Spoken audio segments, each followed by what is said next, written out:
that kind of leads me to my next question. It's the same question I asked Daria earlier.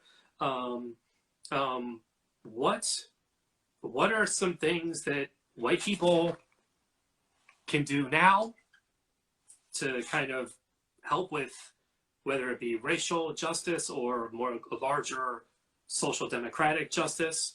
What can they do a year from now? What can they do beyond a year from now to kind of stay involved and stay Yes, absolutely.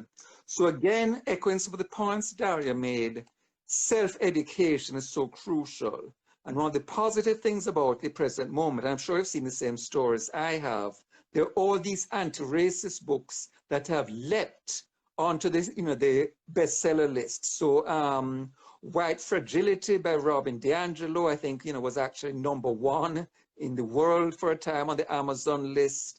Ibram Kendi's How to Be an Anti-Racist. So there are all these texts out there. So it means you can educate yourself. You can educate yourself in what you read. You can educate yourself in what you watch. But this should then change your behavior.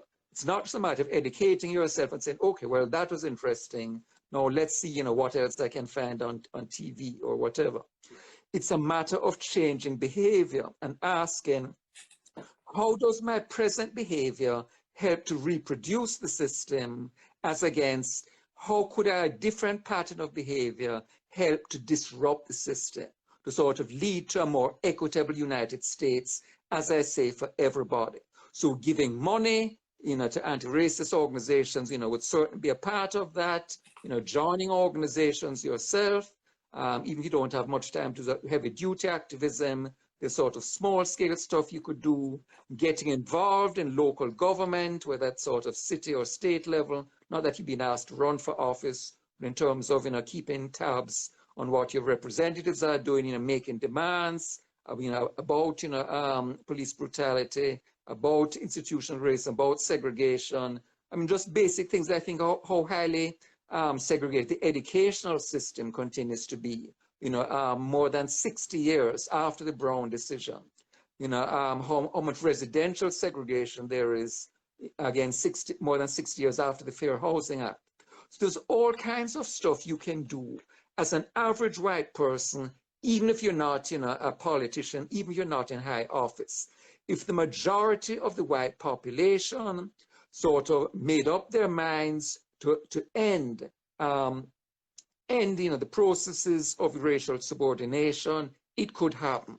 Whites are the majority and they have power disproportionate to their numbers in terms of, as I said, not just a matter of quantity, the numbers, but in terms of qualitative access to organizations, to the media, to powerful voices in the country as a whole.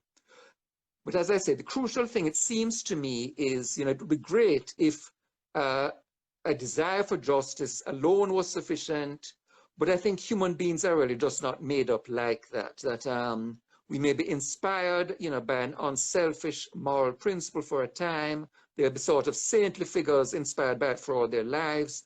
But for most people, you need to sort of bring in group interests. And as I say, remember, the economy is going to be, it has already taken a hit. There already have been all kinds of people laid off. Not all of those people are going to be getting their jobs back.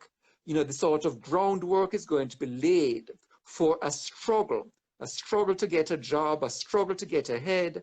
Those are not the best circumstances. The sort of putting forward altruistic demands, well, you need to be concerned about people of color if you're not a person of color yourself. Right.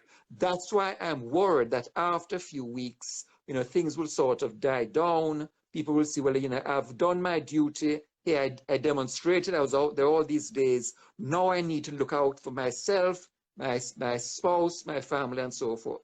So we need, as I say, to sort of bring in a political project that will involve white group interests as well.